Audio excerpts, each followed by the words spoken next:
자, 이번에 볼 것은 이제 한의중에 있는 습천무 관련된 내용을 좀 보겠습니다. 자, 무주혁명과 현중의 치세 여기 있는데, 자, 습천무의 본명은 무조이며 부치는 무사학은 고조 이연이 태원에 있을 때 그의 부하가 원래 목재상이라고 했다. 그 출신을 보시면 아시겠지만 습천무는 그 강농 집단의 출신이라고 볼 수 있죠. 근데 막상 이제 그 정권을 장악하는 과정에서 강농 집단이 아니라 상동기족으로 이렇게 말 옮겨 타서 자신의 어떤 그 정식 기반을 삼았다는 게 좀 특징이죠.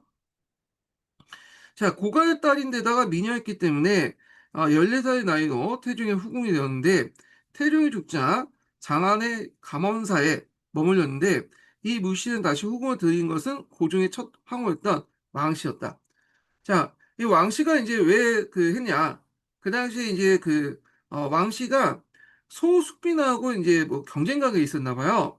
그러다 보니까 이제 이걸 견제하기 위해서 들였다 이렇게 되는데, 근데 이제 동계에서는 이제 고종이 자기가 스스로 좋아서 이제 들였다 이렇게 돼 있잖아요. 근데 뭐 중요한 건 아닌 것 같은데, 야, 일단은 그렇게 있고, 자, 고종과 황후 사이, 왕씨 사이는 자식이 없었는데, 고종이 소숙비는 이제 총애하자 이를 견제하기 위해서 무씨를 한송시켜 군중으로 데려오게 된 것이다. 이 같은 행위가 중국적 유교적 정통에 있을 수 없는 이지만, 다음 황실에 흐르는 호전적인 혈통은 이를 가능케 했다. 그러나 왕실은 무씨가 자신의 지인마저 위태롭게 하려고는 미처 생각하지 못했다. 자, 무씨는 네오칼 정도 계산이 뛰어난 그 권력의 길을 차차 밟아 나갔다.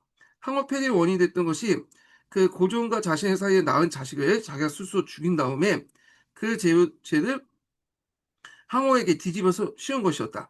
그러나 무씨의 권력저항은 단순히 그의 강한 권력력 때문에 가능했던 것만 아니다.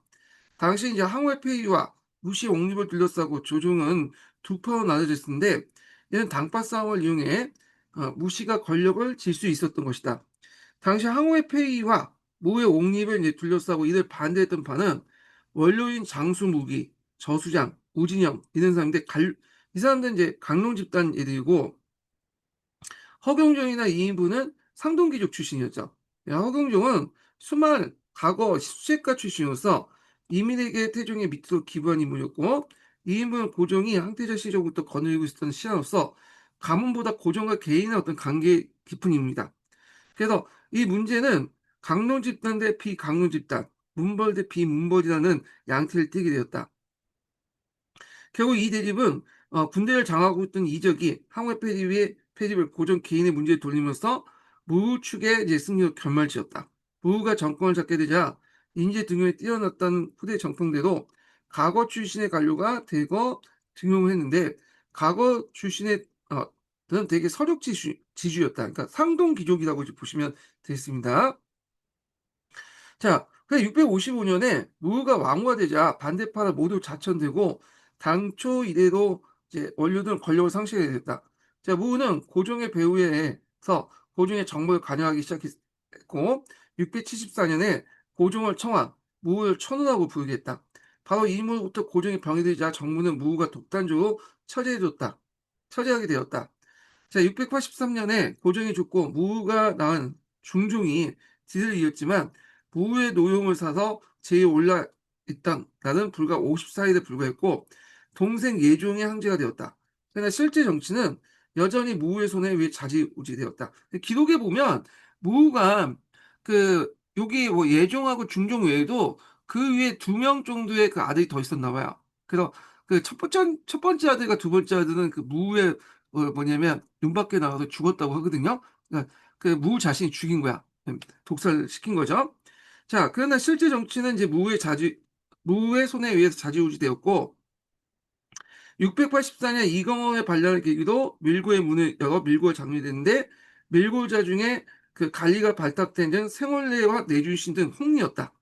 자, 홍리라는 것은 이제 뭐냐면 약간 법술 관리적인 어떤 그런 관리라고 보시면 돼요. 자, 그들이 행한 공포 정치에 의해서 당의 항종 및 그들과 관련있는 귀족들의 대타격을 입었는데 이 홍리들이 조금만 의심만 있고 밀고가 들어가면 잡아서 족치고 고문하고 막 죽이고 그랬나 봐요. 예. 자, 하여튼 이제 공포 정치를 이제 했다 이렇게 보시면 되겠습니다. 자, 690년이 되자 왕망 때와 마찬가지로 국호를 주라고 이제 바꾸자는 수만 명의 청원이 있었고, 뭐냐면 봉안과 그 다음에 적자 등 상수원 조직들이 보고되었다. 자, 일종의 참의와 비슷한, 그러니까 이게 뭐랄까, 이런 거 이제 참의서를 이제 약간 영상을 시키죠. 이것이 이른바 여론공작이었다. 자, 이에 따른 이 무은은 마침내 당을 주로 곤치고 스스로 성신황제 칭했는데 당시 나이 60세에 넘길 때다. 이 사건을 무주혁명이라 한다. 705년까지 정치를 이끌었던 인물들은 무승사와 무삼사 등 무실족들과 장영직과 장종 등 총신, 적인건 등 과거 관료들과 더해져 비교적 평온했다. 자, 무해 말년에 여타 남성 황제처럼 부의 낭비가 심했고 사회 전변에는 농민층의 분해와 군전제의 동요로 및 부병제 기피 현상이 두드러지게 나타났다. 그래서 신동기에서는 평온했다고 기술돼 있는데 이에 반해서 이제 그 한의중은 좀 최근 연구 성과가 좀 반영된지 모르겠지만 말년에는 이렇게 좀 약간 군전체제가 붕괴됐다 이렇게 이제 보시면 되겠습니다. 자, 이런 것들이 나중에 가도 정책의 어떤 배경이 되기도 하죠.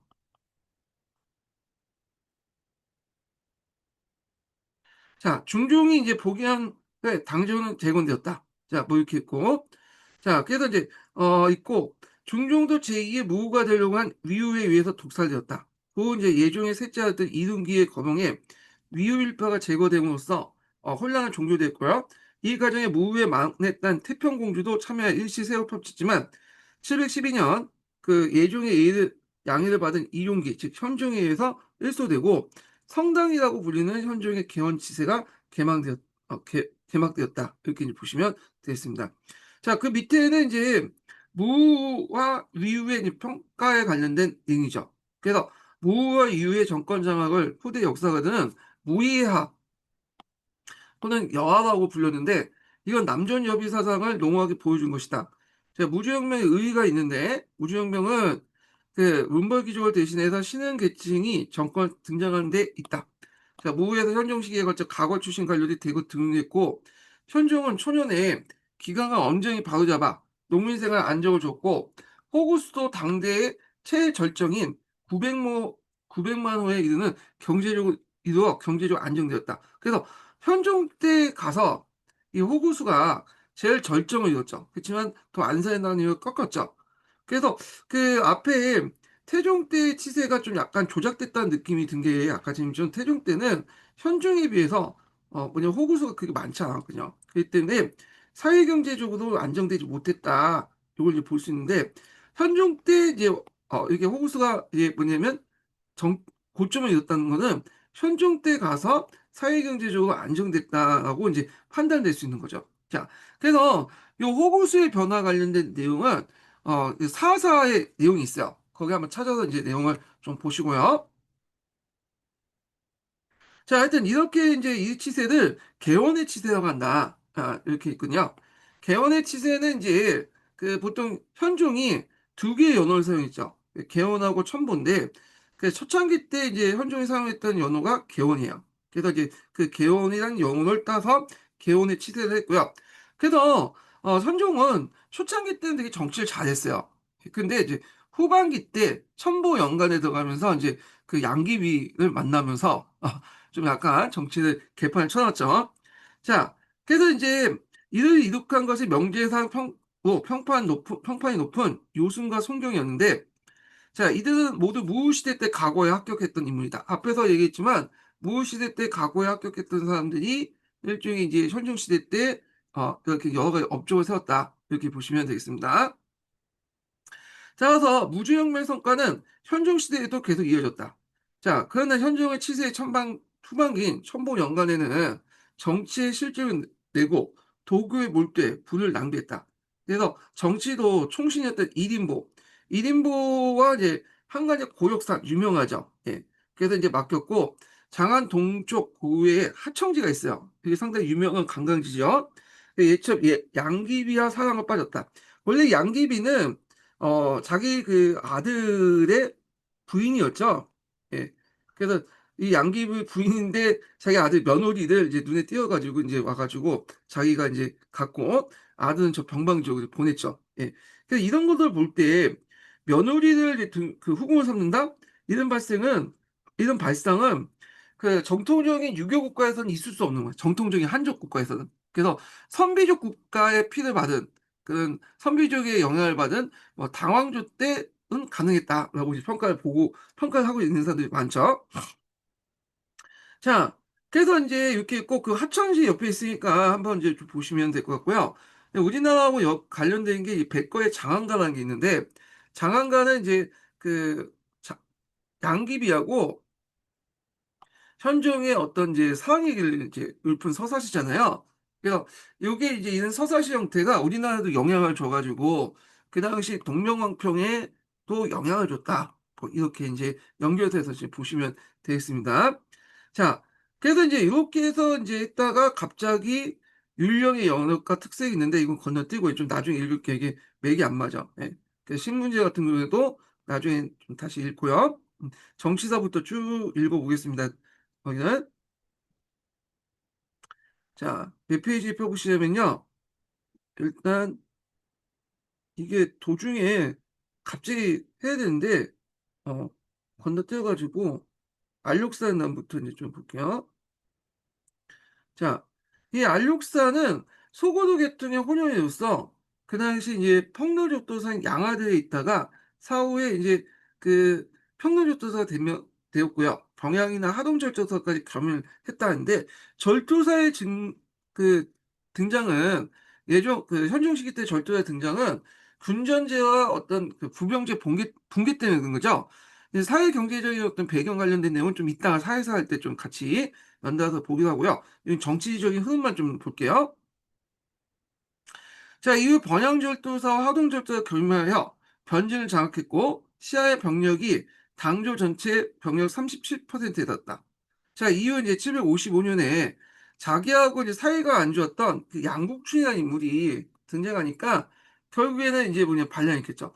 양국춘은 양귀비의 사촌 오빠 정도 되는 사람인데 1인부하고 있을 때는 이제 사이가 좀 좋았어요. 이 알록산이. 그리고 이제 양귀비하고도 사이가 좋았다고 하죠. 그래서 양귀비가 알록산보다 훨씬 더 나이가 어린데 불구하고 알록산이 이제 양귀비한테 가서 왜냐면 엄마 하면서 양엄마로 이제 삼고 그랬다고 하는데 근데 이 양국천과 사이가 안 좋다 보니까 반란이 일으킨 거야. 그래서 양국천하고 그 당시 알록사의 갈등 요게 예전에 그 역교동 기출문제에 언급돼 있었거든요. 그래서 한번 보시기도 찾아서 보시고요.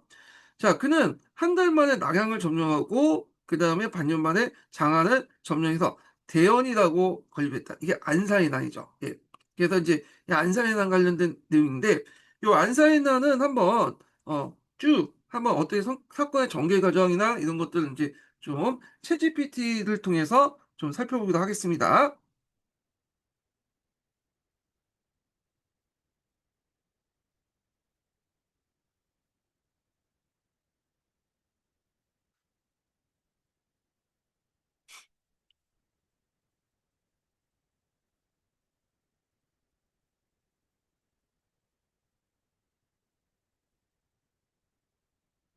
그 당나라 때 안사의 난이 일어났잖아.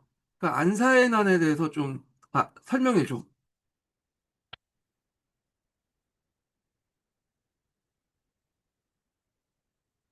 좋아. 안사해난이라는 말이 좀 생소하게 들릴 수도 있는데 그 단어부터 정확히 짚고 넘어가자. 안사해난 안시즐러는 중국 당나라 중기에 일어난 안禄산과 사사명의 반란을 말해. 이건 당나라 역사에서 엄청난 전환점이 되는 사건이야. 시기적으로는 서기 755년부터 763년까지 8년간 벌어졌고 당나라의 전성기를 끝장내는 결정적인 계기가 됐지. 큰 그림부터 설명해 볼게. 당나라는 당태종 이세민과 고종 시기를 지나면서 엄청나게 넓고 부유한 나라가 되었어. 문화도 꽃피고 국제적인 교류도 활발했지. 근데 나라가 커지면 통치도 복잡해지고 군벌들, 특히 변방의 절도사들이 점점 힘을 키우게 돼. 쉽게 말하면 나라 바깥 경계에서 군대를 맡은 장군들이 자기 군대도 세금도 자율적으로 관리하게 된 거야. 그러다 보니 중앙정부보다 이 사람들이 더 강해지는 일이 생긴 거지. 안녹사는 그런 절도사 중 하나였어. 그는 본래는 이민자 출신이었고 말도 여러 개 국어를 할 줄 아는 유능한 사람이었는데 정치적으로도 감각이 뛰어났어. 당 현종의 총애를 받으면서 세 지역의 군권을 동시에 쥐게 됐지. 문제는 여기서부터야. 그는 자신이 반란을 일으켜도 이길 수 있다고 생각하게 됐고 755년에 마침내 반란을 일으켜서 낙양과 장안을 점령하게 돼. 그게 바로 안사의 난, 즉 안녹산과 사사명의 난이야. 이제 이 사건의 구조를 조금 더 기술적으로 뜯어볼게. 안사의 난은 단순한 반란이 아니야. 이건 군사 권력의 지방 분산이 국가의 통제력 붕괴로 이어지는 고전적인 사례야. 당나라 중앙정부는 이전까지는 과거제도와 균전제를 통해 관료와 세금을 컨트롤했는데 이게 무너진 거야. 절도사들은 자기 군대를 자급자족시키고 중앙정부로부터 사실상 독립적인 권력을 행사하게 돼. 그 결과로 안녹산 같은 사람이 나타났고 반란이 현실이 된 거지. 안녹산이 죽고 나서도 반란은 사사명이 이어받아서 계속됐고 당나라 정부는 회유와 외부 지원, 심지어는 돌궐족이나 위구르족 같은 외국 군대까지 끌어들이며 간신히 진압했어. 하지만 그 대가는 엄청났지. 인구 감소, 세수 기반 파괴, 지방 군벌의 난립. 당나라는 더 이상 예전의 중앙집권적 강국이 아니게 된 거야. 이제 너의 배경 지식을 확인해야겠어. 답. 음. 예, 이건 꼭 물어보더라고요, 얘는요. 예. 그래서 일단 이 안사에 대한 개관을 좀 해봤고요. 자, 그럼 계속 읽어보겠습니다. 자, 앞에서 이제 챗 GPT가 얘기한 것처럼 이 안사의 난은 알육산과 사사명의 난이 나가잖아요. 그 앞글자를 따서 이제 안산이 난이라고 하는데요. 자, 그걸 이제 좀 볼게요. 음. 자, 각 지방에 이제 안사이나는 인허하고 각 지방에는 강력한 저항과 위구르주의 반격을 받았다. 자, 이후 반란군의 내분의 발생에 둘째였던 안경서가 이제 자기 그 아들한테 살해되죠. 안옥산이. 근데 안경서는 또 부장인 사사명에게 또 살해당하고요. 사사명은 그 아들 사조에게 살해되죠. 아니 집안 자체가 이제 뭐 군대 자체 개판이죠. 자, 이후 장군들 사이에 이제 분열이 일어나서 이해선이 사조의 죽임으로써 반란 실패를 끝이 났다.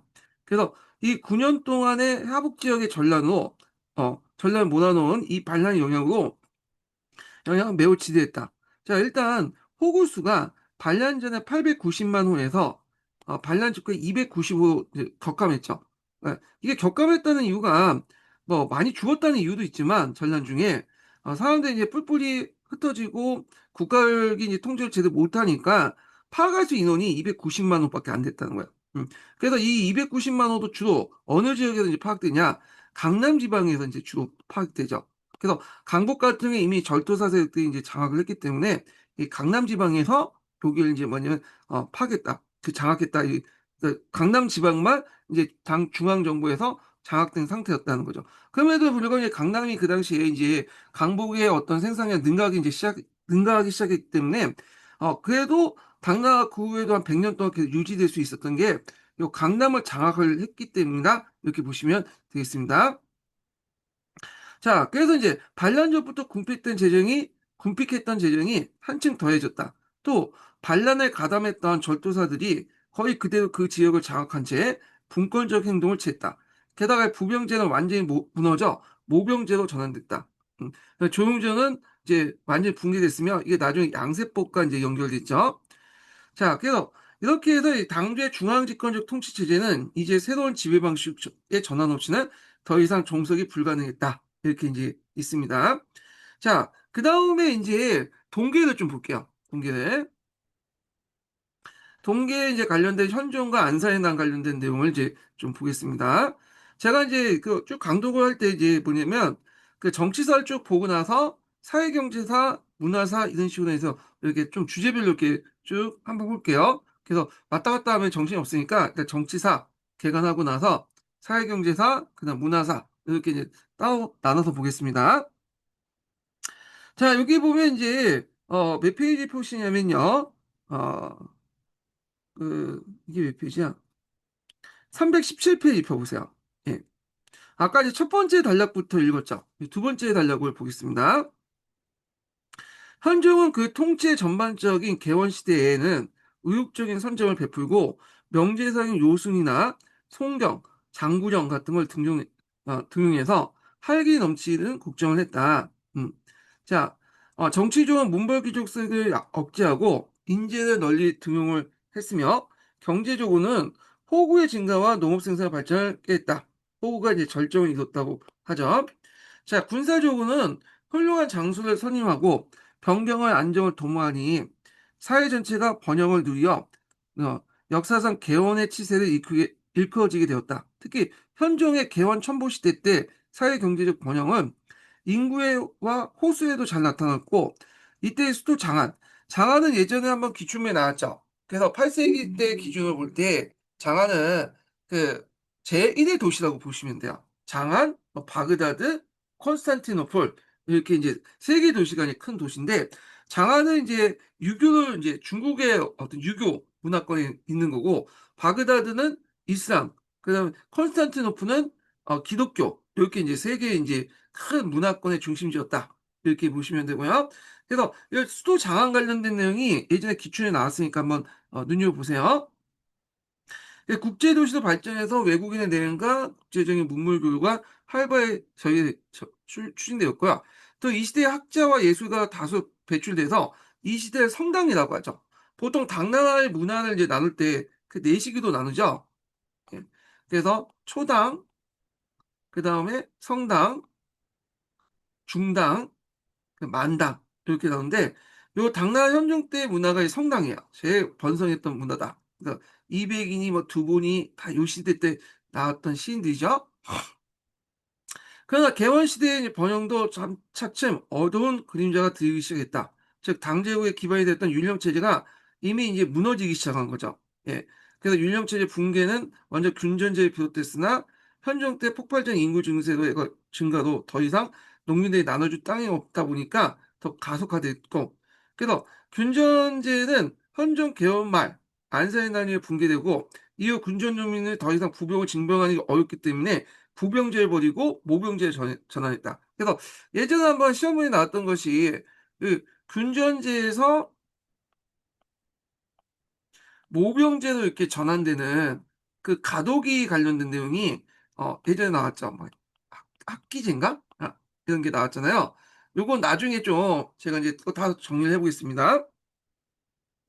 자, 모병제는 직업군인의 제도로서 병력일체 부병제도와 그 성격이 전혀 다른데 이것은 중국 변제상 커다란 번역이 아닐 수 없다. 당의 모병에서는 무력의 그 뛰어난 북방의 유목민과 다수 추동했는데 그래서 그 당시에 이제 당나라 모병에서 좀 특이한 게 뭐냐면 번장제도라는 게 있어요. 그래서 뛰어난 이민족 출신의 이제 상을 장로 기용해가지고 번장으로서 이제 군대를 이제 거느리게 하는 그런 제도가 있었거든요. 그래서 이 번장 제도를 통해서 등용했던 인물이 우리나라와 관련된 고손지 장군이나 그다음에 알록산이 일으켰던 알록산 이런 사람들 이제 얘기하잖아요. 그래서 되게 등용했던 사람이 북방 유목민 출신이 되게 많아요. 이런 것들이 이제 당말의 대변론의 학원이 되었고요. 그다음에 당은 이제 강단 영토를 수비하기 위해서 육도부 대신에 십절도사를 줬죠. 예전에 태종 때 이제 육도부를 줬잖아요. 근데 현종 때 들어가면서 이제 안사의 난 전이죠. 현종 때 병방에 절도사를 뒀다. 그래갖고 이제 요게 절도사가 있는데 요 사의 그 한자를 좀 보시면 이게 이거죠. 요 사자가 들어가 있는 거는 어떤 특징이 있냐? 이거는 사직이다 해가지고 그 뭐냐면 율령 밖에 그 외에 간직을 말해요.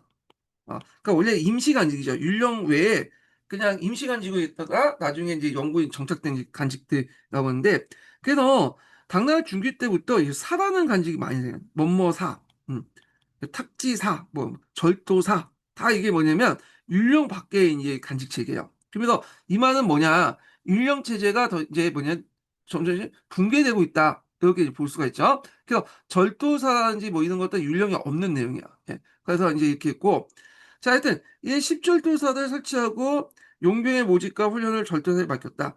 자, 이는 군사력 강화를 이제 가져오기 때문에 가져오긴 했지만 이민족을 많이 기용했기 때문에 외인 부대의 성격을 띠고 있다.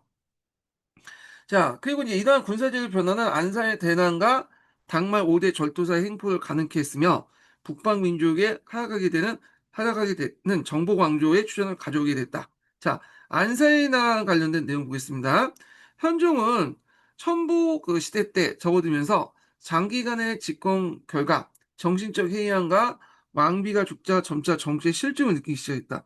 현종은 본래 건설 황제였고 명신을 가까이 했으나 천부시대에 와서는 사치스러운 생활을 하면서 궁중에는 건신과 한간의 전횡으로 정치가 문란해졌다. 특히 양귀비를 총애하면서 정치 일종 양씨 일족에 농단되었다. 그래서 이제 그 있는데 이때 이제 양씨 일족들 이제 쭉 있고 고려 그 청보 말기 때 정치상이 이제 여기 쭉 있거든요. 자, 현종의 정치는 1인보와 그 다음에 양귀 오빠 양국춘과 한간이 고력산에게 1위만하였고 양귀비와 별궁에서 항영을 지켰다. 처음 1인부가 정치를 농단하다 양국춘의 세력이 커지자 두 사람의 정적이 되었고 그래서 정보시대 정치는 이와 양에 좌우되면서 혼란에 빠졌는데 이때 이제 1인부가 있을 때는 나름대로 양국춘을 견제할 수 있었잖아요. 근데 이제 1인부가 죽고 양국춘만 이제 남게 되니까 이때 양국춘하고 사이가 안 좋았던 안禄산이 아까처럼 반란을 일으켰다. 이렇게 보시면 되겠습니다. 자, 그래서 이제 이와 함께 이제 사회 전반에 응축되었던 여러 가지 모순이 터져 나오면서 드디어 알육상과 사사명이 난이 났다. 예. 자, 알육상에 대한 설명이 그 밑에 있죠. 이 알육상은 국적이 분명치 않은 자포인데, 자포라는 것은 뭐냐면, 이민족 출신인데 아버지와 어머니가 각기 다른 또 사람들이야. 다른 이민족들이 결합해갖고 만든 그 사람이다. 이렇게 보시면 돼요. 그래서 돌고의 어머니와 호인 부친, 이미 이제 국적이 다르죠. 야, 부친 사이에 태어난 혼혈아였다.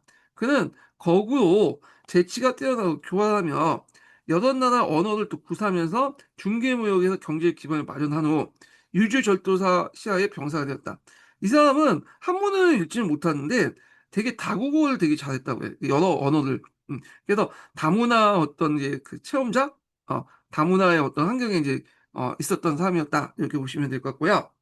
자, 알록사는 차츰 무공을 인정받게 되자 뇌물로 궁중 내부와 통하면서 승진하면서 평로와 번양, 하동 삼척 세계 절도사를 겸하면서 동부 일대 군정, 민정권을 장악하니 그의 병력은 20만에 달했다. 자, 당시 조정에는 알록산과 잘 통했던 이인보가 사망하고 그 대신 그와 불화관계했던 무능한 양국충이 집권하게 되자 755년에 반란이 일으켰다. 자, 그의 반란군은 돌굴 기병의 중심으로 거란인을 포함한 유목민이 조직한 정병 15만 명이었고요. 이는 이제 유주에서 하북 평화로 남아서 남양을 함락하고 스스로 대연한제 치하게 되었다. 평양으로 이제 도읍을 정한 안륙사는 포악하고 잔인하여 민심을 얻지 못하고 점차 교만해졌고요. 왕위 계승을 둘러싸고 부자지간에 부다가 생겨 결국 안경서에게 이제 사회를 당했죠. 그에 앞서 이제 우리나라 역사와 관련된 고손지가 있죠. 예.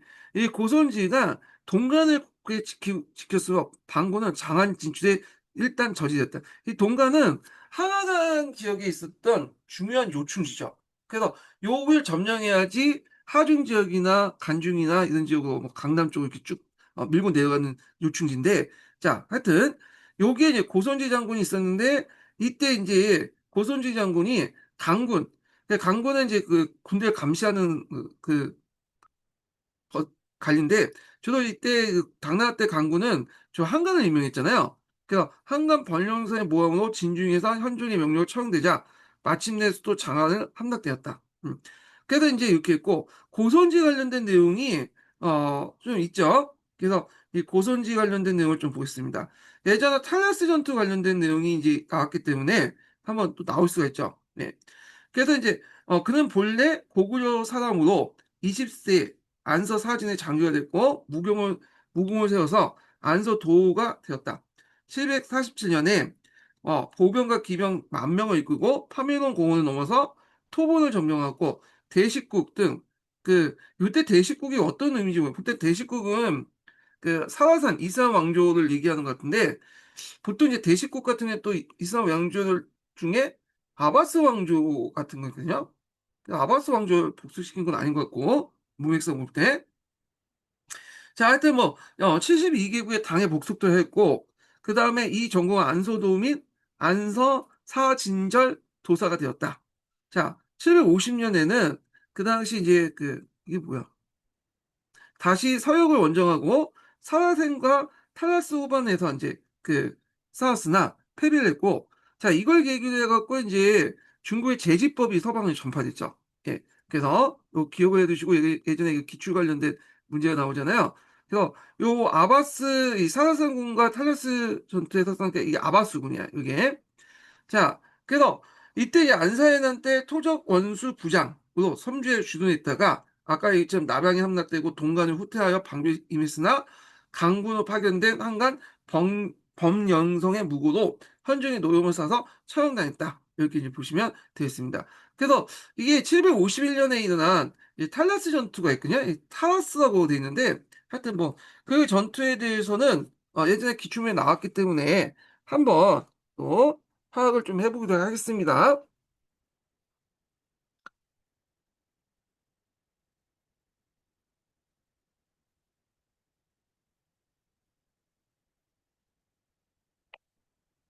751년에 당나라하고 아바스 왕조가 싸웠던 탈라스 전투가 있잖아. 이 탈라스 전투를 좀 설명해주고 그 과정에서 제지법이 어떻게 서방에 전파됐는지에 대해서 좀 알려줘.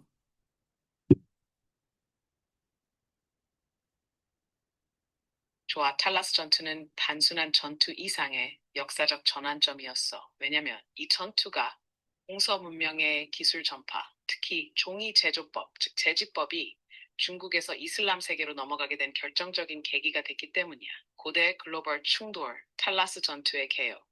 먼저 큰 그림부터 볼게. 시기는 서기 751년. 장소는 지금의 카자흐스탄 남동부 탈라스 강 인근. 당나라 제국과 아바스 왕제국가 서로 중앙아시아 패권을 두고 충돌한 거야. 이 전투는 그냥 국지적인 싸움이 아니라 실크로드의 주도권을 누가 칠 것인지 결정짓는 엄청 중요한 싸움이었어. 당나라 쪽은 고선지라는 명장이 이끌었고 아바스 쪽은 자이드 이븐 살리트가 지휘했어. 당나라 군대는 돌골, 투르크계 민족 병사들을 다수 포함하고 있었는데 문제는 이 돌골군이 전투 중 배신하고 아바스 편에 붙으면서 전세가 완전히 역전된 거야. 결과적으로 당나라가 참패했고 중앙아시아에서 영향력을 잃게 돼. 이게 그냥 당나라가 물러난 사건이 아니라 문화적 기술적 흐름에 경계선이 이동한 사건이야. 제지법의 전파. 종이는 어떻게 국경을 넘었는가? 이 전투가 종이 전파와 무슨 관계가 있냐고? 당시 당나라 군대에는 종이 만드는 기술을 가진 장인들이 있었고 전투 후에 아바스군의 포로로 잡혔어. 아바스 왕조는 이 장인들에게 제지 기술을 배워서 최초로 사마르칸트의 종이 공장을 설립해. 사마르칸트는 당시 이슬람 세계와 동방의 중간 지점이자 실크로드의 요충지였어. 이후 이 기술은 바그다드, 다마스쿠스, 카이로, 안달루시아스를 거쳐 유럽으로 전파돼. 즉, 이슬람 세계가 매개체가 되어 종이 기술이 서양으로 넘어가는 중간 다리 역할을 하게 된 거야. 이게 얼마나 충격적인 변화냐면 이전까지 유럽은 파피루스나 양피지를 쓰고 있었거든.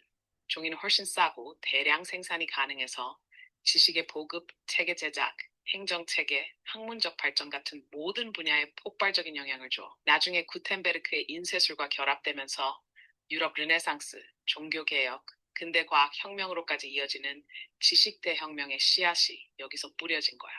비유로 풀어보자. 이걸 비유로 설명하면 이래. 당나라는 비밀의 레시피를 가진 엄청난 제과점을 운영하고 있었어.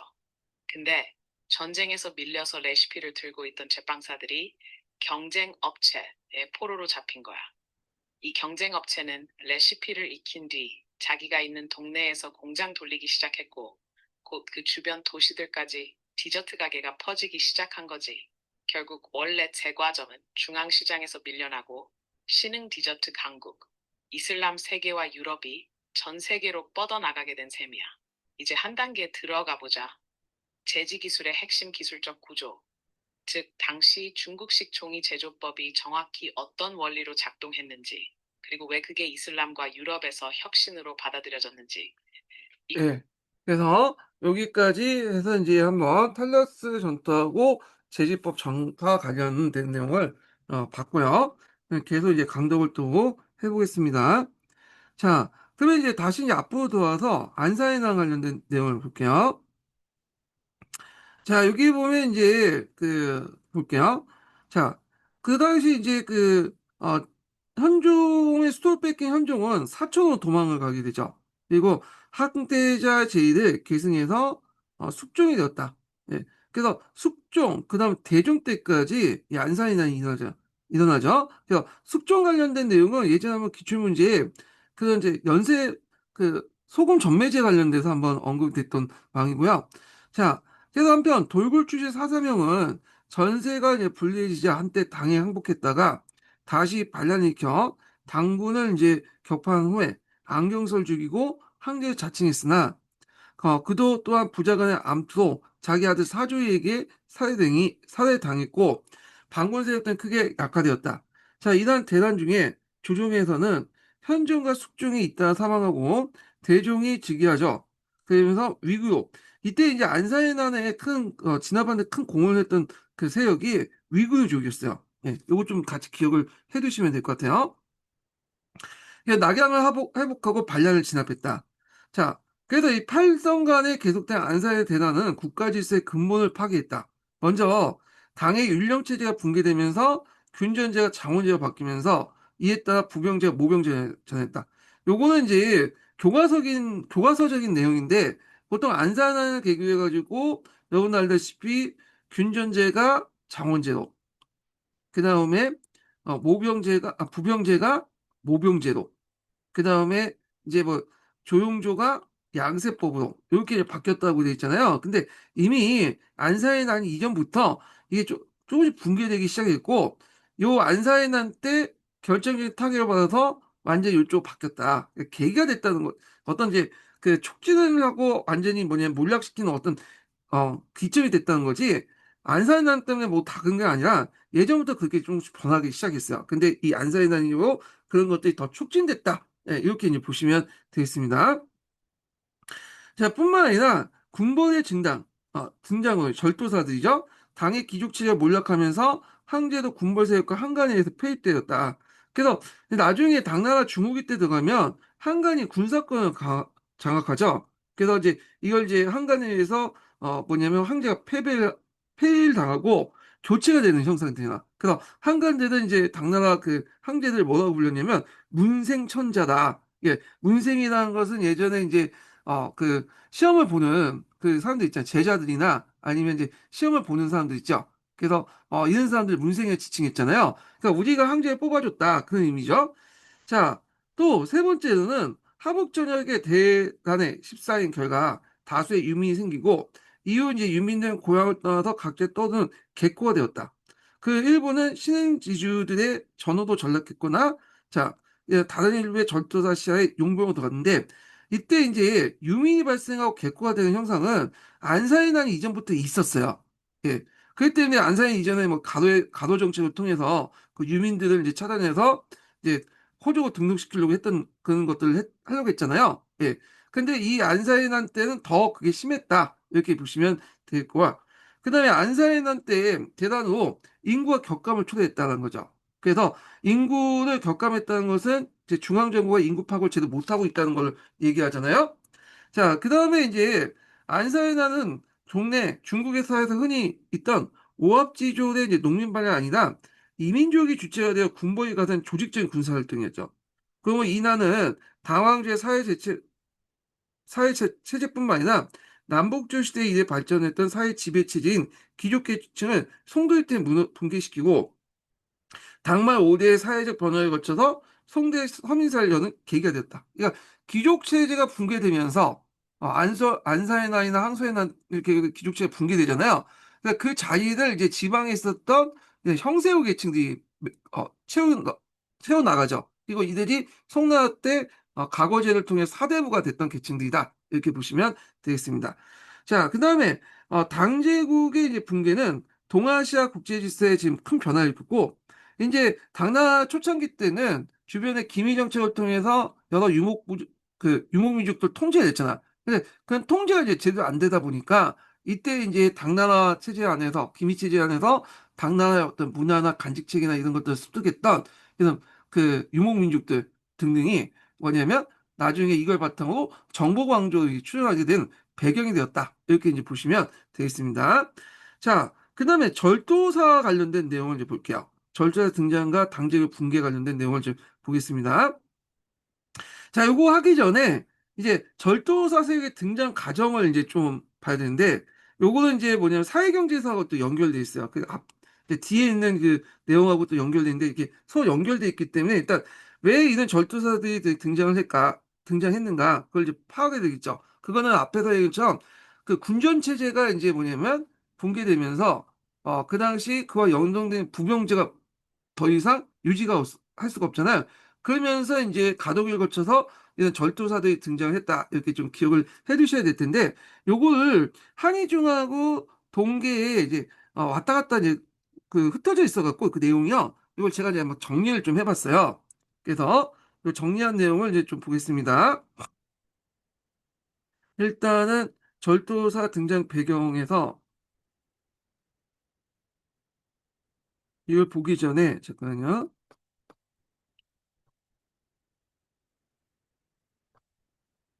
그 모병제 변화, 여기 군사제도 변화를 좀 볼게요. 일단 자, 당나라 초기 때는 이제 부병제라는 게 있었죠. 그래서 절충부에 속했던 이제 뭐냐면 그 농민들이 평상시에는 농사 짓다가 유사시에는 병사로 이제 절충부에 가가지고 훈련을 받고 또 이제 뭐냐 또 그 앞에 나가는 적과 싸우는 그런 형태였죠. 그래서 병농일치제 개병제였다. 이건 군전제에 기반으로 설립을 했죠. 부병제가. 그래서 이제 그 당시에는 이 부병제 이제 바탕을 둔 이제 그 군사 기반을 보면 일단 이 농민들이 평상시에 농사 짓고 있다가 농한기 때는 이 절충부에 가서 일을 훈련을 받고 유사시에는 요기를 중심으로 해서 병력을 진반하고 싸우는 형태였죠. 예. 그리고 이제 이 절충부에서 이제 훈련을 받은 그 일부 중에 유사시엔 병방에 가서 싸운 사람도 있고 또 국경지대에 가서 싸운 사람도 있지만 또는 중앙에 가서 이제 싸운 사람들, 지킨 사람도 있어. 예. 그래서 유사시에 이제 이렇게 이제 아니 다시 정리할게요. 농민들이 절충부에 가서 훈련을 받고 농한기에 있다가 유사시에는 전쟁에 나가고 또는 이제 평상시에도 돌아가면서 중앙이나 아니면 저쪽 그 변경 지역에 이렇게 지키는 군대를 이용했다. 그래서 이때 이제 변경 지역의 이제 군대들은 진이나 수라고 하는 곳이 있었어요. 진은 좀 작은 단위고 수는 이제 큰 군사단인데 그걸 이제 묶은 게 도독부고요. 그 다음에 도독부를 묶은 게 도부다. 이렇게 이제 보시면 되겠습니다.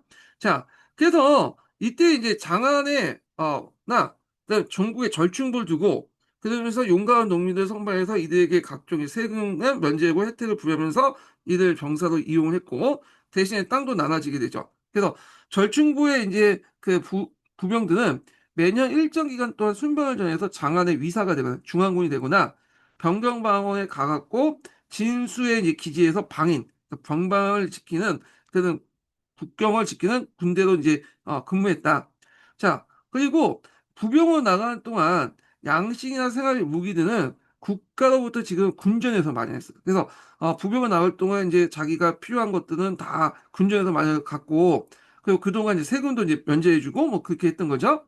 자, 그래서 이런 것들이 이제 뭐냐면 그 당나라의 이제 뭐냐면 이렇게 초창기 때 국방 시스템이었거든요. 자, 근데 이제 그럼 병경방비에서 부병만 있었냐? 부병만 있었던 건 아니에요. 일부 모병도 존재하고 있었어요. 외인 부대도 있었죠. 근데 그 외인 부대가 그 수가 초창기 때는 그렇게 많지가 않았어. 예. 근데 이제 이 부병제가 군전제가 붕괴되면서 뭐냐면 부병제 또한 붕괴되기 시작하거든요. 그래서 이제 이런 내용이 그 밑에 있는데 자, 일단은 이 부병제의 문제점이 뭐냐면 첫 번째가 뭐냐면 절충부가 특정한 지역에 집중돼 있다는 거야. 예, 경조부, 태원, 하남 등 주로 이제 하북 지역 있죠. 하북 지역에만 절충부가 집중돼 있고 이 강남 같은 경우에는 절충부가 있긴 했지만 뭐 별로 없어. 두세 개 정도밖에 없어. 그러다 보니까 강남 지역의 사람들은 주로 군역에 부담이 별로 없는 데만 해서 강북 지역에 있는 사람들은 절충부가 여기 집중되다 보니까 상당히 이제 부담이 많겠죠. 그러니까 농민들이 나중에 들어가면 이제 뭐 군전제도 붕괴하고 이제 뭐 군대 갈 돈도 없다 보니까 이 농민들이 더 이상 이제 이 절충부 자기가 살고 있는 그 지역에서 벗어나갖고 도망을 가요. 도라고 하죠. 그래서 이 도들이 주로 어디로 가냐? 강남 지역으로 이제 가죠. 강남의 남이 현상이 일어나죠. 그래서 처음에는 정부가 본적지 본적지주의를 고수하면서 이주를 이제 금지했지만 실제로 이게 잘 안 됐다. 그래서 이제 그 형 상태를 이제 유지하는 가운데서 가도 정책이 이제 실시됐다. 있는데 가도 정책은 좀 나중에 좀 얘기하고요. 두 번째로는 부병의 경제적 기반이 뭐예요? 군전제잖아요. 군전제가 붕괴된 거야. 그러다 보니까 부병을 일하려면 돈이 있어야 될 거야. 그 당시에는 이제 군대 가려면 먹을 거, 입을 거, 간단한 장비 자기 다 챙겨서 나가야 되는데 돈이 없다 보니까 부병을 수행할 수 없는 거죠. 그러니까 강북 지역의 이제 농민들은 그러다 보니까 도화 현상을 하게 됐다. 도망을 가게 됐다. 이렇게 보시면 되겠습니다. 자, 그래서 이제 당나라 때, 중기 때 이제 모병제로 이제 넘어가는 가도기 시기 때 이제 내용을 좀 보겠습니다. 그렇다고 해서 뭐 부병제가 갑자기 모병제로 요이 땅 하면서 넘어간 건 아니고 중간에 가도기가 있을 거 아니에요. 그래서 이 가도기 관련된 내용 볼게요. 보통 현종 때를 기점으로 해갖고 이제 보시면 될 것 같은데, 자, 먼저 중앙군에서 이제 어떤 변화가 일어났나, 이걸 볼게요. 자, 중앙군에서는 그 핵기병이라는 제도가 등장했다. 요거 좀 기억을 해두셔야겠죠. 핵기병. 요거 예전에 17년 기출문에 나왔어요. 핵기병 제도가. 그래서 장렬히 건의를 받아서 현종 때 실시한 것이 핵기병 제도인데, 자, 이건 뭐냐면 비노 중에 가난한 호중에 건장한 농민들만 선발해서 훈련시키고 일체 부역을 뭐냐면 면제시켜 주는 거죠. 예. 그래서 요런 것은 약간 모병하고 부병의 절충적 성격을 갖고 있다. 이렇게 이제 보시면 되겠습니다. 그래서 이제 요게 이제 17년 기출문이 나왔는데 요 관련된 내용을 한번 좀 밑에 줄을 한번 좀 보겠습니다. 자, 제가 이제 예용하고 있는 중국서 서서대에 있는 내용인데요. 자, 핵기지는 연이에 1년에 1개월씩 경사복무, 경사는 장안을 얘기해요. 경사복무에 의무를 했고 12만원 편성했다. 자, 이 핵기지를 모병제 보기도 하지만 대상이 비논을 우선하고 있다는 점에서 절충적 성격을 보는 것이 나을 것이다. 이렇게 이제 강제 중국사에 있는 내용이고, 이건 중국사 서서의 강제 중국사에 있는 내용이요. 그 다음에 이제 중국 서서대에 있는 내용 볼게요. 당시에 부병의 그 제 회의로 위병, 그러니까 중앙군이 무력화되고 도망자가 너무 많아 번상한 모범으로 위사의 임무를 바꾸도록 건의했다. 그래서 개헌 11년 12만 명의 모집해 학기라고 하고 2년 후에 12일을 배치하고 학기병은 모두 건장한 농력 뽑아서 훈련을 습득시키는 일체 부역을 면제받았다. 그리고 오로지 수도 경비만 전담케 했다. 이렇게 이제 보시면 되겠습니다. 그래서 이 핵기병 제도는 모병제에서 부병제를 절충하는 거다. 그래서 이제 부병 중에 모든 사람을 이제 돌아가면서 이제 뭐냐면 하는 것보다는 좀 가난한 호를 중심으로 해갖고 건장한 농민만 뽑고 일단 그들이 이제 뭐냐면 선발되면 일정한 이제 급료도 주고 그다음에 뭐 부역도 면제받는 그런 제도가 학기병 제도다. 이렇게 보시면 되겠습니다. 자, 그래서 이제 이렇게 있고, 자, 그 다음에 변경방비도 이제 큰 변화를 일으키죠. 그래서 예전에는 그 앞에서 이제 진이, 뭐, 순이 뭐 하면서 이제 있었잖아요. 자, 예. 이렇게 진이 순이하면서 이제 얘네들이 부병이 와가지고 이제 방수군으로서 이제 일을 했는데 방인으로서 자 근데 이제 병력 관계를 할 수 있는 이제 뭐냐면 병력 자원이 이제 없어지게 된 거야. 그러니까 안 되겠다 해서 이 당시 이제 군진을 통합해서 변진을 이제 설치하고 이 변진을 누가 운영하게 되냐면 절도사들이 운영하는 이 절도사들은 되게 이민족들이죠. 그래서 이 절도사들은 또 이민족이고 그 밑에는 이제 뭐냐면 부대원들도 이민족 출신이 많죠. 그래서 예전에는 외인 부대가 있긴 있지만 이들은 소수에 불과했죠. 근데 이제 당나라 중기 때 들어가면 이게 이제 일종의 방비의 핵심 세력으로 이제 부상이 되게 되죠. 그래서 이제 이렇게 해서 이제 있는데 요때 당나라 때 이제 그 내용은 이제 그 이렇게 묘봉제 형태로 이제 바뀌었다. 이렇게 보시면 되겠습니다. 예.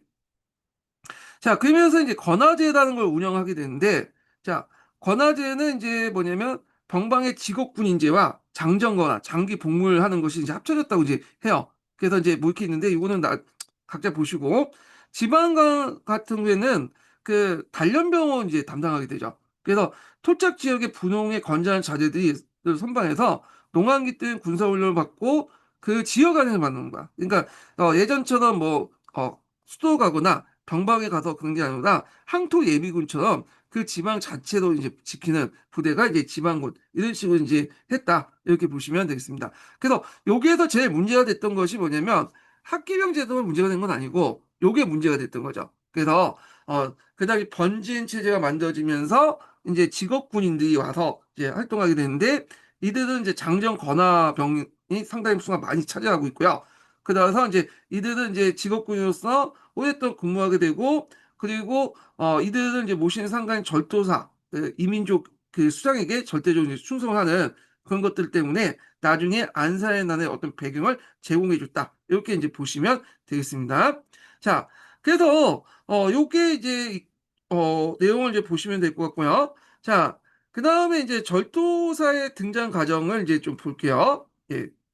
절도사 이제 얘기했고, 그러면 절도사가 이제 이렇게 그 등장 과정을 얘기했고요. 절도사가 이제 당나라 때 이제 어떻게 활동했는가, 그걸 이제 좀 보겠습니다. 자, 그래서 이 절도사의 등장 배경이, 그러니까 절도사의 활동 관련된 내용이 예전에 기출문제에 나왔거든요. 그래서 요 시기별로 한번 이제 절도 활동 시기를 한번 나눠서 이제 좀 정리할 필요가 있어요. 예. 그래서 이제 좀 보겠습니다. 이게 어딨나? 네, 뒤쪽.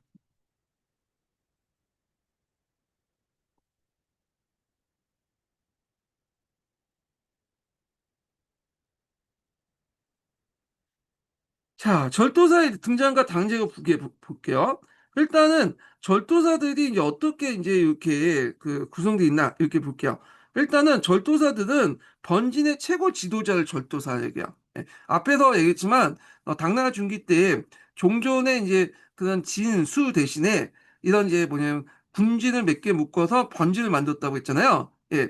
그래갖고 이제 이때 이제 최고 지도자를 절도사라고 했는데 절도사들은 그 두 개나 10개 정도의 주를 이제 뭐냐 통과하고 주의 자산을 좀 겸임하죠. 그래서 민정권이나 재정권을 가지고 있고 군사권도 소유하고 있었다. 자, 그리고 이제 중앙에서 파견된 지방간 임명을 배격하고 일족을 지방간 관리 임명해요. 상호 통을 통해서 혼인 관계를 형성하면서 집단적으로 중앙 정부를 대응했는데 요거는 이제 주로 이제 어디를 기준으로 했냐면 반칙 지지.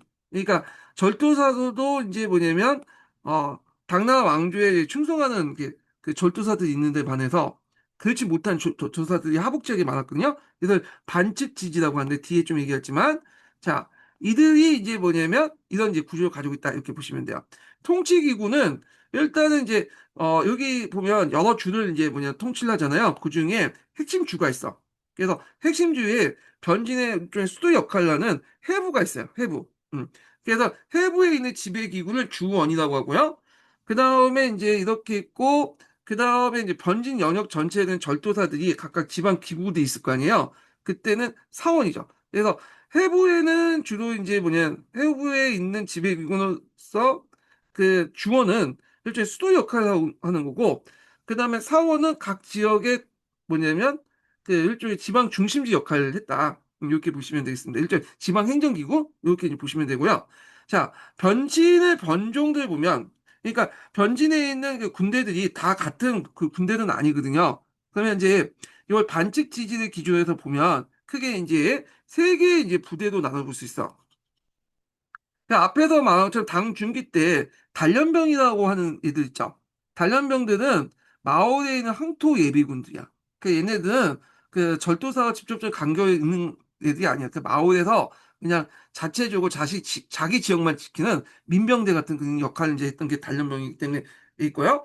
그 다음에 번진하고 직접 관련되는 그 부대들은 강건이라고 하는 것들이죠. 네, 강건.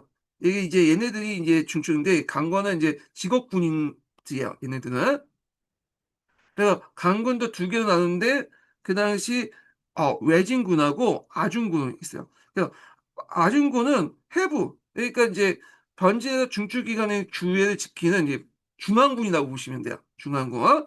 그리고 이제 절도사의 친위군인데 자 이들은 이제 마음에 안 들면 기존의 절도사를 갈아치워요.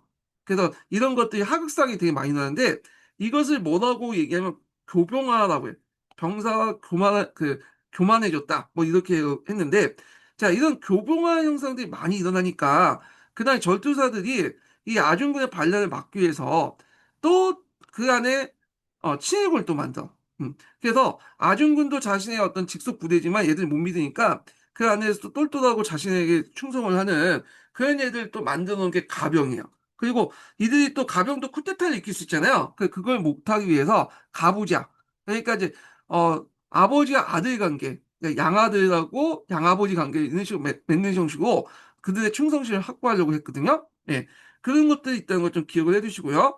그다음 아중군 외에도 또 강건에는 외진군이 있어요. 외진군은 앞에서 이제 그 자기 중앙군은 아니고 그 다른 주의 이제 병사들을 이제 외진군이라고요. 외진군. 예. 그래서 이제 외진군은 이제 그 뭐냐면 진장에 의해서 거기에 이제 그 자기 부하들 있죠. 그 부하들 진장을 통해서 통솔하는 건데 그러니까 일종의 부하의 부하라고 보시면 돼요. 예, 부하. 자기가 직접 통치하는 건 아니고 그 중용 자기 부하 장수를 통해서 그 주의 진장을 임명한다는 부하 장수들이 그 주에 있는 외중군을 이제 뭐냐면 통치했다. 이렇게 보시면 되겠습니다.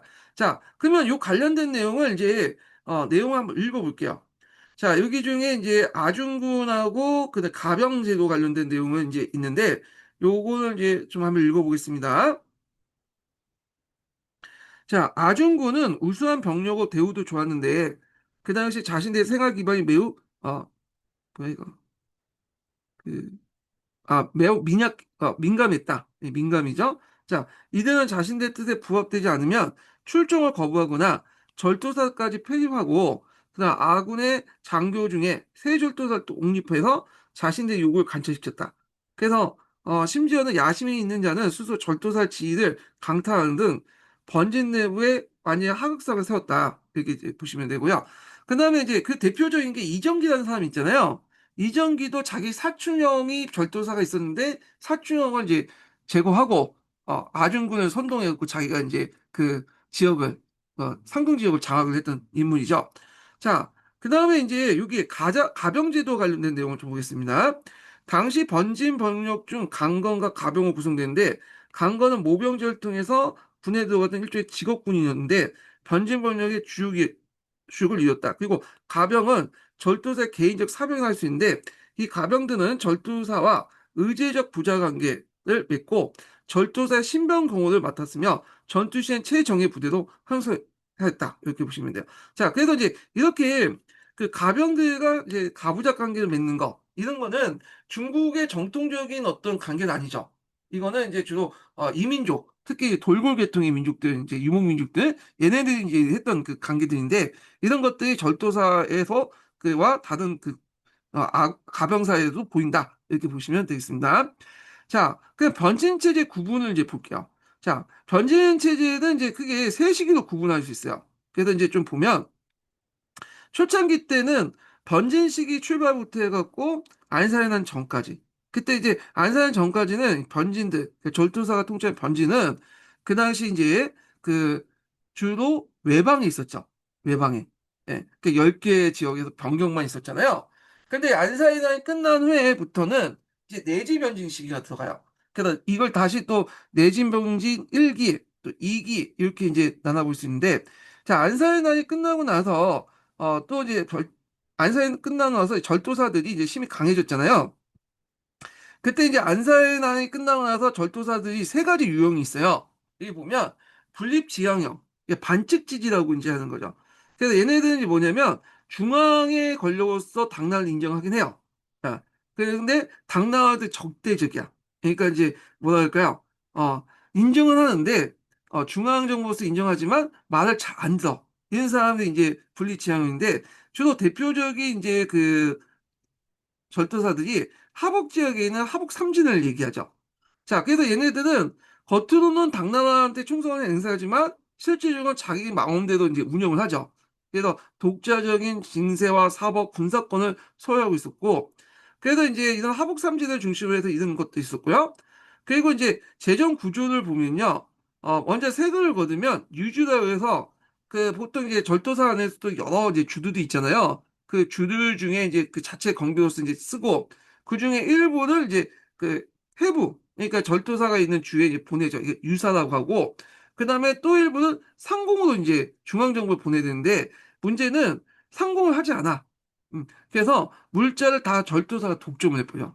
그러다 보니까 중앙재정에 상당히 압박을 받았다. 그래서 당나라가 이때 이제 하복 지역을 거의 상실했다 보는 이유가 뭐냐면 하복으로부터 이게 물자가 안 들어와.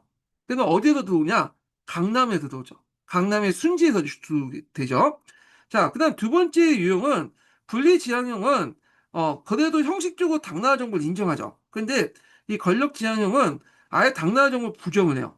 그래서 자체적으로 뭐 새로운 왕조를 만들려고 했던 사람들인데 이어 같은 사람이 대표적인데 뭐 이런 그 두 번째 유형은 물론 소수에 불과하고요. 대부분은 이게 분리지향형이라고 보시면 돼요. 그다음에 또 하나의 유형이 뭐냐면 강남에 있는 절도사들이에요. 이 강남에 있는 절도사들은 정통 그런 군인 출신이 아니에요. 이민족 출신이 아니고 문벌 귀족 자제들을 이제 일시적으로 이제 그 강남에 파견해서 절도사 이제 파견하는 그런 경우가 되게 많거든요. 그러다 보니까 이 강남이나 사천의 절도사들은 당나라 지배 체제를 수용하는 지역이죠. 그러다 보니까 이제 나름대로 이게 순지죠. 그래서 이 지역들은 주로 이제 뭐냐면 문벌 그 누굴 임명하냐면 중앙 관료도 있다가 이제 또 이렇게 그 있던 그 문신 관료들을 좀 임명하는 그런 지역들이다. 그래서 이 순지가 강남 지역에 많기 때문에 강남에서 계속 물자를 공급받아서 당나라가 안살이 난 이후에도 100년 동안 유지될 수 있었다. 이렇게 이제 보시면 되겠습니다. 자, 그래서 요 관련된 내용을 한국인의 중국사 했으니까 이제 이거는 그때 읽어보기도 하고요. 예, 있고.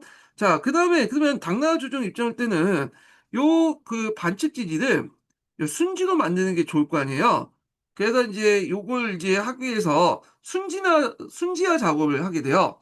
아, 그래서 1차 순지화가 있고 2차 순지화가 있었는데 1차 순지화는 실패하고 말았어요. 예. 그래서 이제 너무 다 패다 보니까 완전히 떼거리로 몰려오면서 이제 실패하게 되고 언제 성공했냐?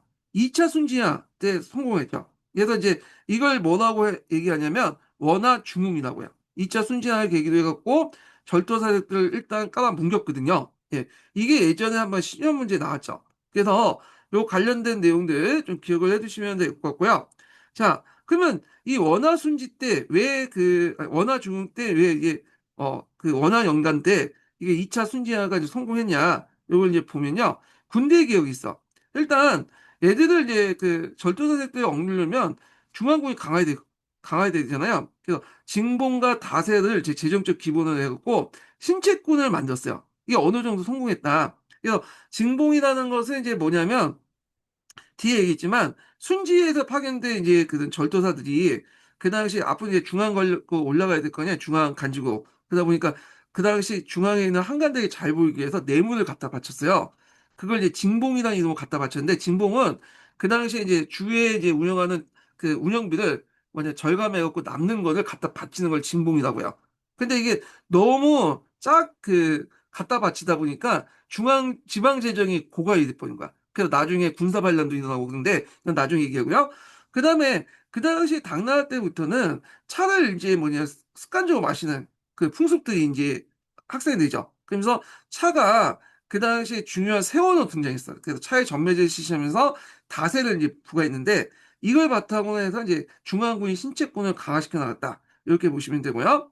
자, 그다음에 재정 개혁을 통면 뭐냐면 지구의 경비를 해부로 옮기지 않고 아까 전에 이제 여기 보면 주의 비용이 있고 그다음에 주에서 자체적으로 유사를 올리는데 올리지 않고 뭐냐면 중앙 올리게 하는 거야. 그러다 보니까 해부 그러니까 이제 절도사에 있는 주가 상당히 재정적으로 상당히 타격을 받게 되죠. 이런 것들. 자, 이런 군대가 나름대로 재정 개혁을 통해서 그 당시 군대를 강화시키고 절도사들의 경제 기반을 약화시키는 그런 정책을 해서 이때 원안 연도의 제2차 순지화 정책은 나름대로 성공했다 이렇게 보시면 되겠습니다. 그렇지만 순지화 정책의 과정에서 정치 사회적 폐해가 일어나요. 요게 이제 예전에 기출문이 나왔는데 자 문제는 이제 중앙군이었던 신책군이 누가 맡게 되냐면 한간대를 맡게 돼. 그래서 한계대 입장할 때는 그 귀족 관료들 못 믿는 거야. 그러니까 이제 자기하고 예전부터 정서적으로나 심리적으로 자신이 의탁했던 한간들에게 이제 맡기게 되죠. 그러다 보니까 이 한간들이 군대 지휘권을 장악하게 돼요. 그래서 군대 지휘권을 장악하면서 이제 이들이 힘이 커지게 되고 그리고 이들에 의해서 이제 항제조차도 이제 교체될 정도로 권력이 강화됐다. 이런 것도 있고. 그다음 징병 얘기 있죠. 지방재정에서 남는 것을 이제 뭐냐면 중앙 올리는 제도인데 이건 이제 일종의 올린다고 하지만 실제로 한가운데 뇌물 갖다 바치는 거예요. 자, 근데 문제는 이게 그냥 자연스럽게 지방재정을 좀 그 저학기가 좀 올리면 괜찮은데 이게 그거 자체, 징봉 자체를 하기 위해서 지방재정에 필요한 재정들 다 없애버린 거야. 그리고 요게 다 징봉에다 몰아붙여갖고 중앙에 올리다 보니까 거기에 이제 지방재정에 쓰이는 곳이 이제 뭐냐면 많이 이제 그 문제가 생기겠죠. 그래서 지방군들도 군대를 줘야 될 거 아니야. 근데 군대 돈도 안 대주고 여러 가지 뭐 지방의 사업도 하지 않고 그러다 보니까 곳곳에서 이제 불만이 생기죠. 그런데 특히 군인들 이들이 이제 돈을 받아야 되는데 받지 못하다 보니까 병사들이 이제 쿠데타를 일으켜요. 쿠데타. 그래서 이제 병사들 중심으로 반란이 나고 농민들도 반란이 나죠. 징봉이나 이런 뭐 여러 가지 그 뭐냐면 지방 재정을 이제 뭐냐면 그 만들기 위해서 남는 인형 문자를 만들기 위해서 농민들의 세금을 끌어들여서 이제 이게 징봉이라고 갖다 바쳤거든요. 그러니까 농민 반란도 이거고. 그래서 나중에 들어가면 이제 그 항소의 난 이전에 이미 농민 반란과 군사들의 반란들이 되게 많아졌다. 이렇게 좀 보시면 되겠습니다. 결국에 이걸 이제 배경으로 해서 항소의 난으로해서 강남의 상실로 지배력이 완전히 상실됐다. 이렇게 보시면 되겠습니다. 자, 그래서 이렇게 해서 이제 있고, 그 다음에 또 세 번째 어떻게 보면, 아까 이제 강군과 신체군이 한간이 장악됐기 때문에 그 당시 한간의 힘이 강화됐다고 했죠. 예. 그런 것들 등등등 있는데, 요건 나중에 더 이제 살펴보도록 하겠습니다. 그래서 이렇게 해서 이제 왜 그 절도사들이 등장했는가와, 그 다음에 절도사의 지배하는 번진의 구조, 그 다음에 이런 절도사들의 어떤 시기, 번진 체제의 시기 구분까지 한번 좀 살펴봤고요. 그러면 이제 구체적인 내용은 동계와 이제 한의중에 대해서 한번 이제 또 보기도 하겠습니다. 자, 그러면 이제 동계로 다시 돌아와서 321페이지를 펴보세요. 321페이지. 자, 요거 하기 전에 두 번째 인증번호 알려드릴게요. 두 번째 인증번호는 60번입니다. 두 번째 인증번호는 60번이에요.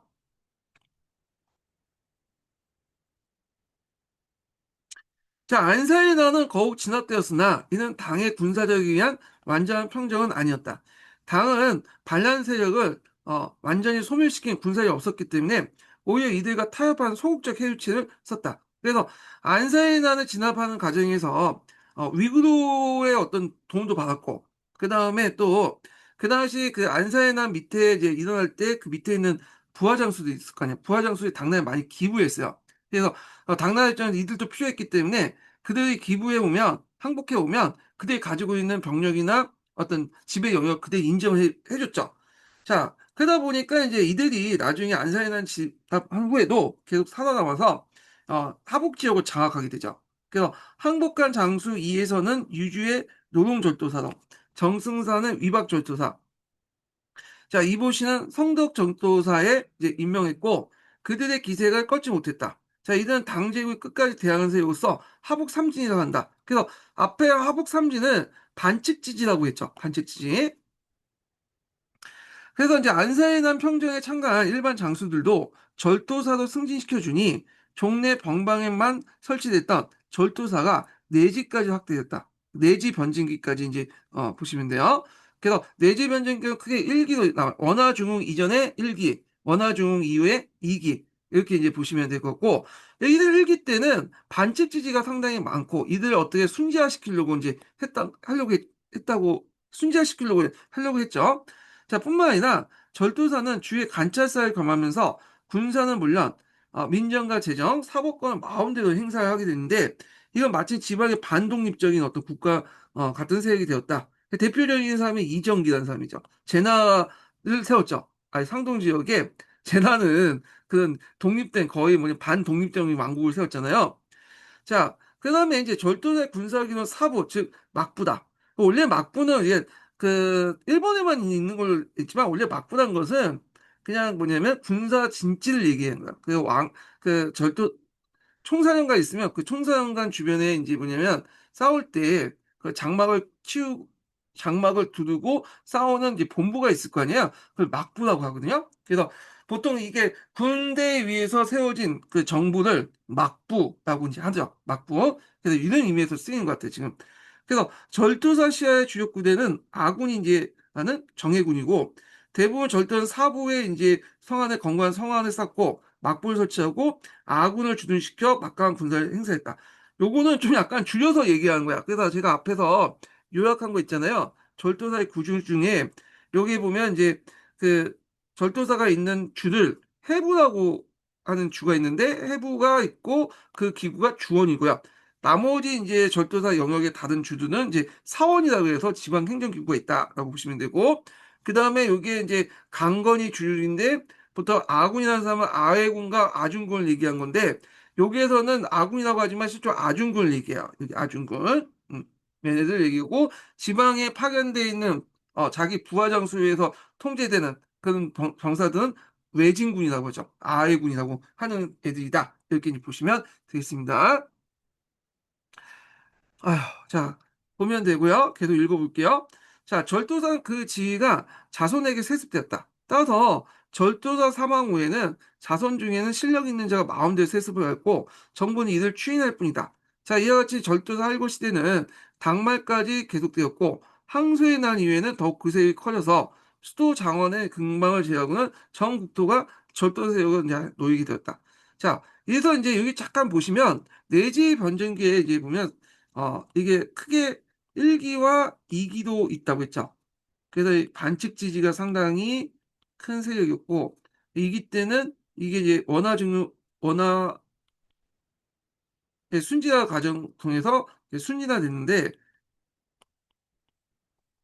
이게 이제 이쪽에 뭐 상기라고 할까요? 상기는 뜨죠. 항소의 난을 계기로 해서 다시 얘네들이 이제 순지화가 없어지고, 이제 뭐냐면 반칙 지지들이 더 활성화됐다. 이렇게 보시면 돼요. 예. 중간에 순지가 있었고, 예. 자, 그래서 이제 이런 내용들이 있고요. 계속 읽어보겠습니다.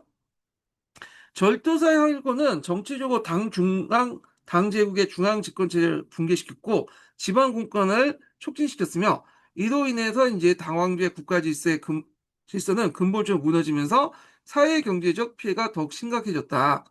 자, 그리고 한사의 난이의 당왕조가 그래도 140년 동안 지탱됐던 것은 이게 이제 보통 하북 지역에 이제 집중돼 있고, 근데 이제 강남지의 피해를 모면했기 때문인데 이것도 이제 뭐냐면 항소의 난을 계속 항소의 난 때 이제 이거 물론 강북에서 출발했지만 강남을 주 대상으로 해갖고 이제 시족고 다녔잖아요.